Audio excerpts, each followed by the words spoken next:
मनस्पर्शीय कथा या चॅनलवर आपले स्वागत आहे. एक लग्नगाठ अशीही भाग 9. सानिकाचा पॉइंट ऑफ व्ह्यू. मी माझ्या सुंदर झोपेत हरवले होते. तोपर्यंत माझा फोन वाजू लागला. तो मला शांत झोपेतून बाहेर काढत होता. मी निराशेने ओरडत होते. आंधळेपणाने फोन शोधत होते. काही सेकंदापर्यंत तो वाजला आणि शेवटी मी तो घेतला. तरीही कॉलर आय डी तपासण्यासाठी खूप आळशी होते. वाईट सवय, मला माहीत आहे, पण काही सवयी खूप मरतात. नमस्कार, मी कुजबुजत आवाजात म्हणाले. माझा आवाज कुजबुजण्यापेक्षा थोडा जास्तच होता. प्रतिसाद नाही. मी डोळे चोळत उठून बसले आणि नंबर तपासण्यासाठी फोन कानापासून दूर केला. अज्ञात. यावेळी कोण फोन करतंय? उसासा टाकत मी फोन परत कानाला लावला आणि पुन्हा प्रयत्न केला. हा कोण आहे? शांतता. माझ्या छातीत चीड उसळली. मी कॉल थांबवला आणि माझा फोन बेडवर फेकला. मूर्ख, विनाकारण माझी झोप उद्ध्वस्त करत आहे. मी कुजबुजले आणि स्वतःला उशांवर मागे ढकलले. सकाळच्या सूर्याचे सौम्य किरण माझ्या पडद्यांवरून डोकावत होते, ज्यामुळे माझी रात्र अधिकृतपणे संपली हे स्पष्ट होत होते. वेळ तपासण्यासाठी मी पुन्हा माझा फोन हातात घेतला, पण माझे डोळे भयानकतेने विस्फारले. सकाळी 11:30. अरे छे, मी खूप मरून गेले. आई मला मारणार. पलंगावरून उडी मारत मी चप्पल घातली, फोन घेतला आणि पायजमा घालून खोलीतून बाहेर पडले. आई, आई, मी स्वयंपाकघराकडे धावत ओरडले. पण पोहोचण्यापूर्वीच मी काहीतरी आदळले, किंवा असं म्हणा, कोणीतरी एखाद्याच्या स्नायूंची भिंत. त्या धडकेमुळे मी मागे पडले आणि पडण्याची तयारी करत मी डोळे मिटले. पण थंड जमिनीवर आदळण्याऐवजी माझ्या कमरेभोवती मजबूत हात गुंडाळले गेले आणि मला स्थिर केलं. मी श्वास घेतला. माझे डोळे अचानक उघडले आणि मला काही खोल चिंतेत असलेले डोळे भेटले. त्याने मला जवळ ओढताच त्याच्या माझ्या कमरेवरील पकड घट्ट झाली. त्याचा कर्कश आवाज माझ्या अंगावर वाहत होता. तू ठीक आहेस फुलपाखरू? माझ्या पोटात फुलपाखरे उडाले आणि मी क्षणभर गप्प बसले. मी काही उत्तर देण्यापूर्वीच मागून एक आवाज आला. तू? मी गोठले. त्याने लगेच मला सोडून दिलं, पण नंतर मला हळुवारपणे स्थिर केलं.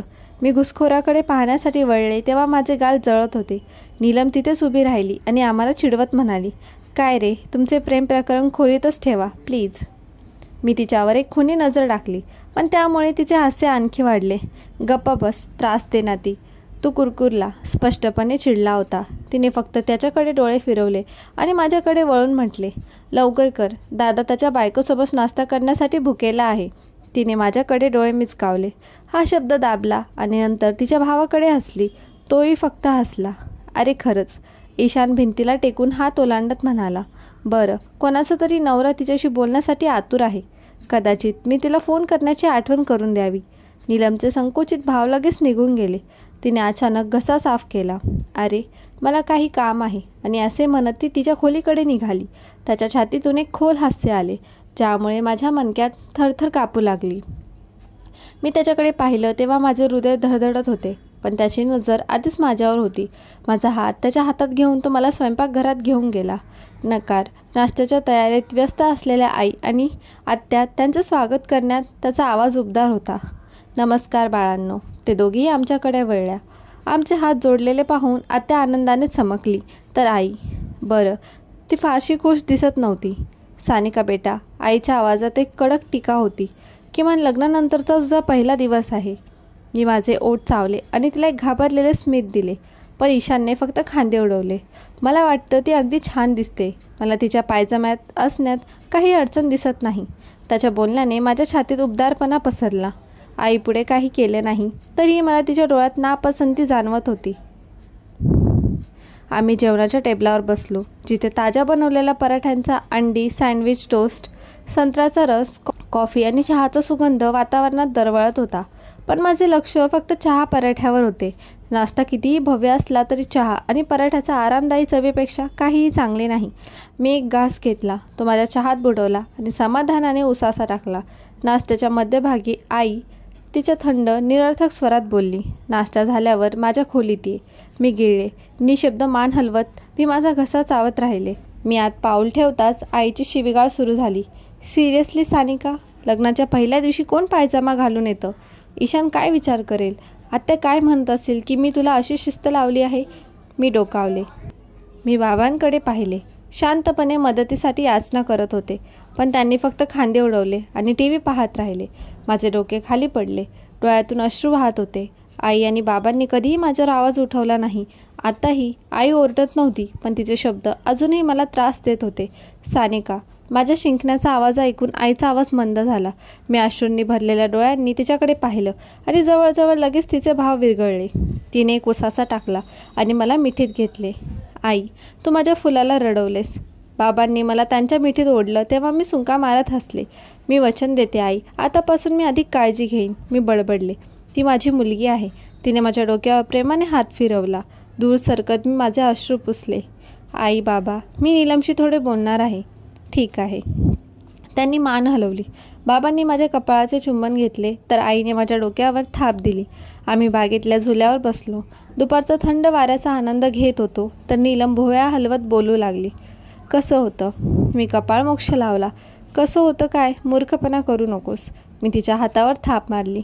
मी काहीही खेळत नाहीये कुत्री. डोळे मिचकावत ती आत झुकली. मला दुसऱ्या पद्धतीने विचारू दे. ती हसली. मामीने सांगितले की तू काल रात्री उशिरापर्यंत जागा होतास म्हणून तुला जास्त झोपू दे. माझा श्वास रोखला गेला. तिच्या शब्दांचा अर्थ मनात घुसताच माझे गाल किरमिजी रंगाचे झाले. आता सांग, कसं होतं? मी तिच्याकडे एक निश्चित नजरेने पाहिलं. गंभीरपणे, नीलम, तुला जाणून घ्यायचे आहे की मी तुझ्या भावासोबत कशी झोपले? ती तोंड बंद करून म्हणाली. अरे, तपशील कोणी विचारले? मला फक्त ते कसे वाटले हे जाणून घ्यायचे होते. मी थट्टा केली. मी तुला का सांगू? ती हसली. ठीक आहे, सांगू नको. तिच्या खोट्या ओरडण्यावर मी हसले आणि लवकरच तीही मोठ्याने हसली. आम्ही एकमेकांना मिठी मारली.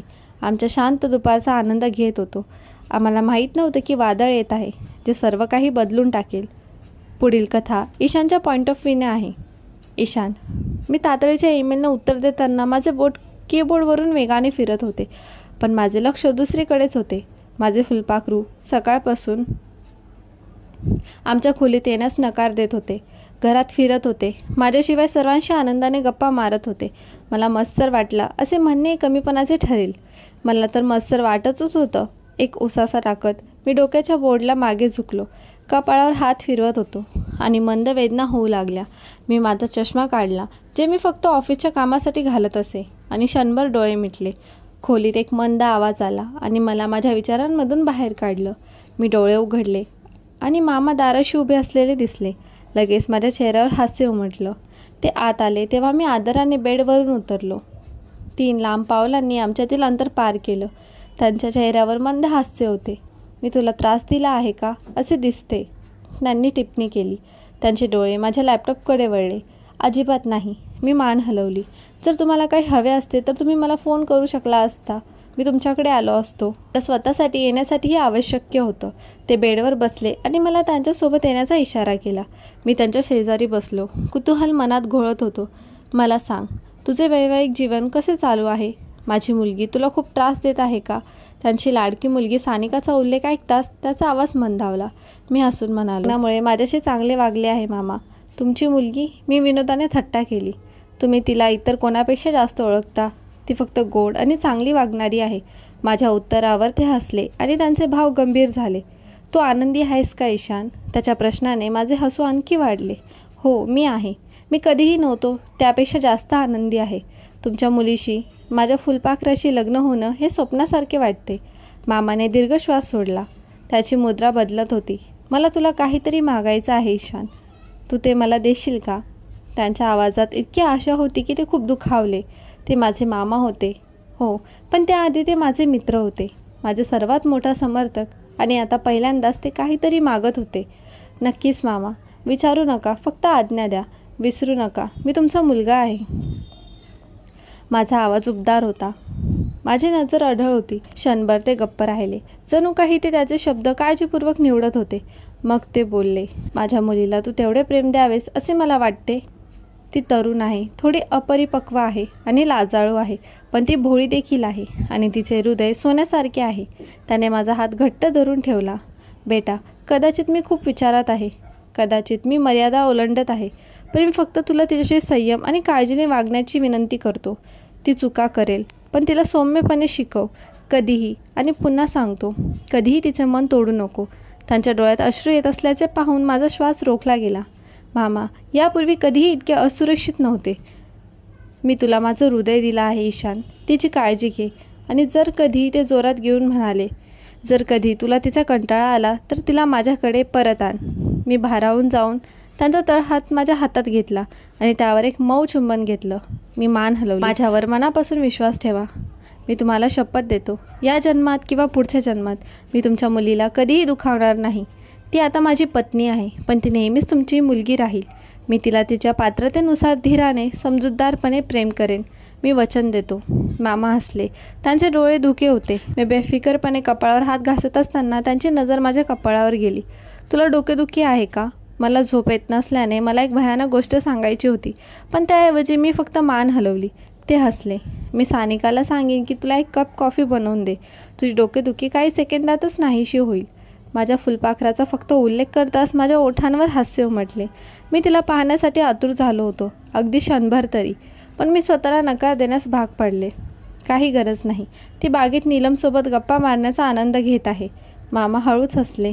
हो, तिच्या आईने फटकारल्यानंतर ती तिला भेटायला धावली.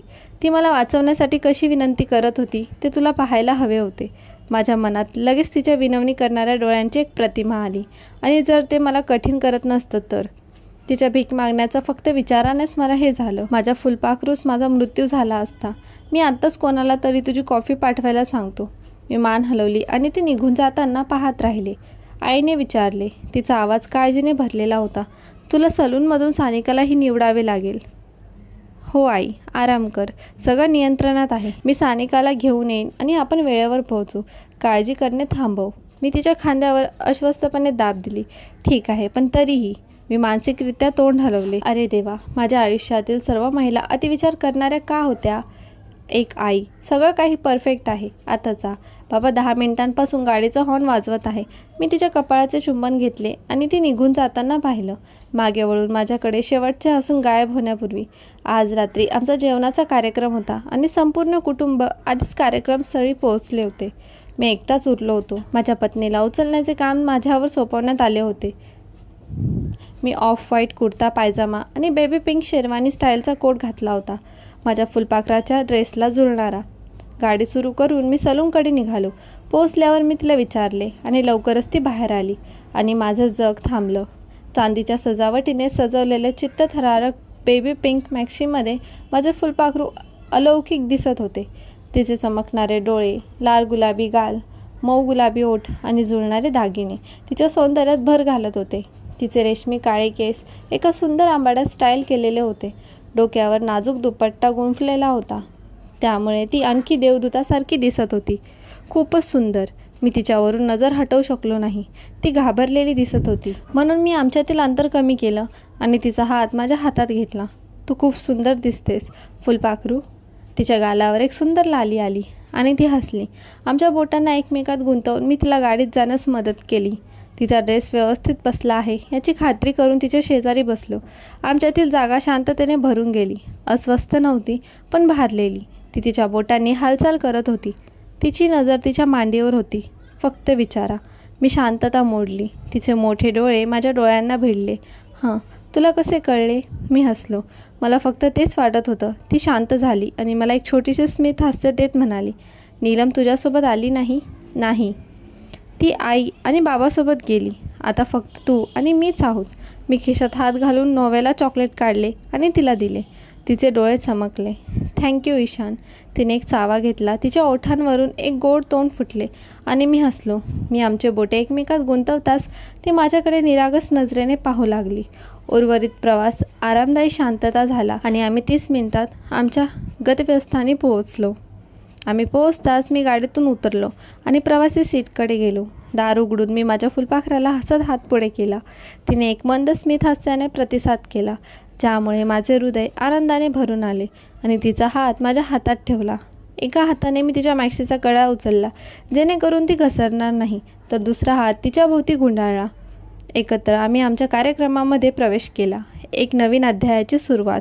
आम्ही आत शिरताच हॉल अंधारात बुडाला आणि आमच्या प्रत्येक पावलावर एक स्पॉटलाईट लगेच आम्हाला प्रकाशित करत होता. सानिकाने सहजतेने माझा कोपर घट्ट पकडला. तिची पकड घट्ट पण नाजूक होती. प्रतिसादात मी तिची कंबर हळुवारपणे दाबली आणि तिला जवळ ओढले. शांतपणे तिला धीर दिला. अगदी स्टेजवर पोहोचताच दिवे पुन्हा चमकू लागले, ज्यामुळे एक भव्य हॉल दिसला. प्रशस्त गुलाबी फुलांनी सुंदरपणे सजवलेला. आमचा कार्यक्रम थीमशी परिपूर्ण सुसंगत. यावरून आमचे जुळणारे गुलाबी पोशाख स्पष्ट झाले. स्थळ लोकांनी गजबजले होते. नातेवाईक, मित्र, व्यावसायिक भागीदार आणि आमच्यासोबत उत्सव साजरा करण्यासाठी आलेले बरेच लोक. एकामागून एक पाहुणे आमचे अभिनंदन करण्यासाठी येत होते, विशेषतः ज्यांनी लग्नाला परवानगी दिली नव्हती.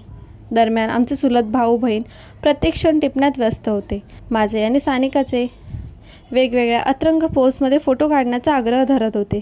तिच्या अस्वस्थ हावभावामुळे ती अधिकच मोहक झाली आणि मी स्वतःला बाजूला पाहू शकलो नाही. आमची कुटुंबे जवळच बसली होती. त्यांचे चेहरे आनंदाने फुलले होते. दुसरीकडे सानिका नीलमसोबत गप्पा मारत होती, जी आमच्या आगमनापासून तिच्या शेजारी होती. नीलम कुप्रसिद्ध गॉसिप क्वीन. विकासने तिला कसे हाताळले हे मला अजूनही कळले नाही. फक्त या विचाराने मला हसू आलं. हाय ईशान. माझे नाव ऐकताच मी वळून पाहिले आणि रिमशा माझ्यासमोर उभी असलेली दिसली. तिचे ओठ घट्ट हास्याने भरलेले होते. काहीतरी अस्वस्थ वाटले. हाय रेश्मा. खूप दिवस झाले भेटलो नाही. मी तिला प्रेमाने अभिवादन केले. परत तेच मिळेल अशी अपेक्षा होती, पण ती परत हसली नाही. हो, मी फक्त व्यस्त होते, तिने उत्तर दिले. तिची नजर माझ्यावरून दूर सरकत त्याऐवजी तिने सानिकाकडे पाहिलं, लक्षपूर्वक, जवळजवळ उत्कंठेने. मी भुवया उंचावल्या. तू काल का आली नाहीस? मला तुझी आठवण आली. मला बरं वाटत नव्हतं. काय झालं? फक्त ताप, ती म्हणाली. जरी तिच्या आवाजात खात्री नव्हती, तिच्या स्वरात एक निर्विवाद दुःख होते.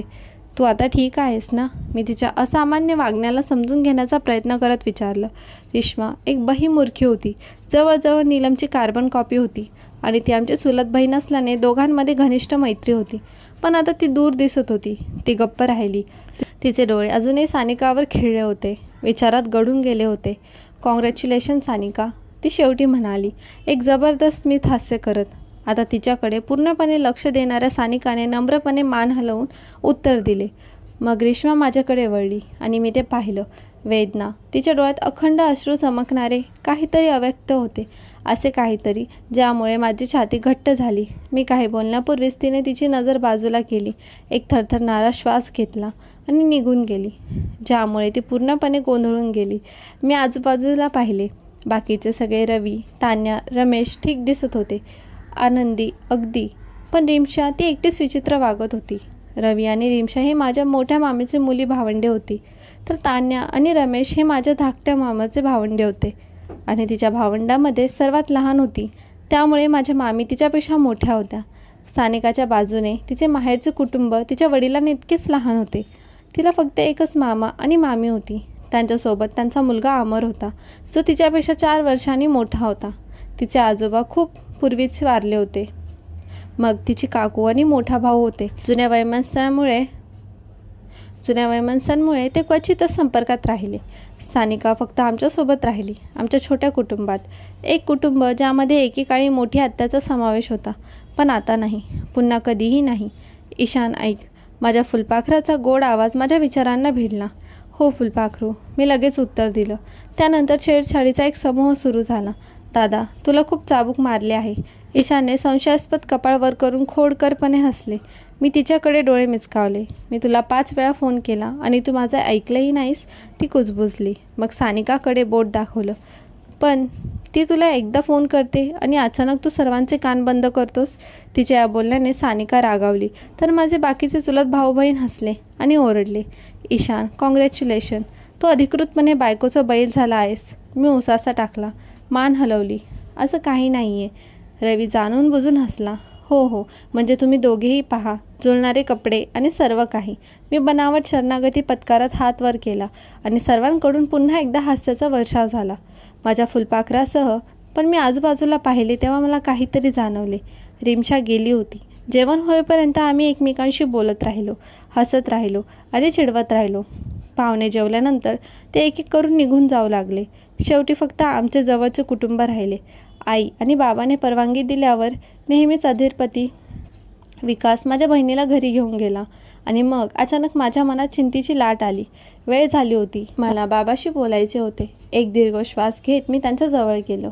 ते मामाच्या शेजारी उभे होते. ते मनापासून हसत होते. मी माझा घसा साफ करत त्यांचे लक्ष वेधले. अरे बाबा, घरी जाण्यापूर्वी मला सानिकाला कुठेतरी घेऊन जायचे होते. मी जाऊ शकतो का? माझ्या आवाजात एक असामान्य संकोच होता. त्यांचे भाव वाचता येत नव्हते. त्याने मामाकडे पाहिले आणि नंतर माझ्याकडे पाहिले. शांततेचा क्षण. मग माझ्या खांद्यावर धीर देणारा हात ठेवून मामा हसले. ले जाओ, पूछ क्यों रहे हो, बीवी हो तुम्हारी अब. माझ्या छातीतला ताण थोडा कमी झाला. पण अबूच्या थंड नजरेने मला जागीच रोखून धरलं. बाबाच्या थंड नजरेने मला जागीच रोखून धरलं. मध्यरात्रीपूर्वी घरी या, त्याने त्यांच्या आवाजात ठामपणे सांगितले. माझ्या भावलीने तुमच्यासोबत उशिरापर्यंत बाहेर फिरत राहावे असे मला वाटत नाही. मी मान हलवली. समजले. मी निघण्यासाठी वळलो, पण सानिका तिच्या शेजारी आणि मामी घेऊन येत असल्याचे आढळले. आईने आयातला मिठी मारली. त्यानंतर मामीने तिच्या कपाळावर एक मऊ चुंबन घेतले. शेवटचा निरोप घेऊन आमचे कुटुंब त्यांच्या गाड्या घेऊन निघून गेले. फक्त आम्ही दोघेच राहिलो. सानिका माझ्यासमोर उभी राहिली. तिच्या गडद तपकिरी हरणाच्या डोळ्यांनी वर पाहत होती. एकही शब्द न बोलता मी तिचा हात धरला आणि तिला काळजीपूर्वक माझ्या ती आरामात बसली. आणि याची खात्री केल्यानंतर मी गाडी वळवली आणि ड्रायव्हरच्या सीटवर बसलो. तिने कुतूहलाने आवाजात विचारले. मी तिच्याकडे पाहिलं. माझे बोट स्टेअरिंगवर व्हीलभोवती घट्ट फिरत होते. आजचा भाग कसा वाटला कमेंटमध्ये नक्की सांगा आणि व्हिडिओला लाईक करा. चॅनलवर नवीन असाल तर सबस्क्राईब करा. पुढील भाग लवकरच येईल. धन्यवाद.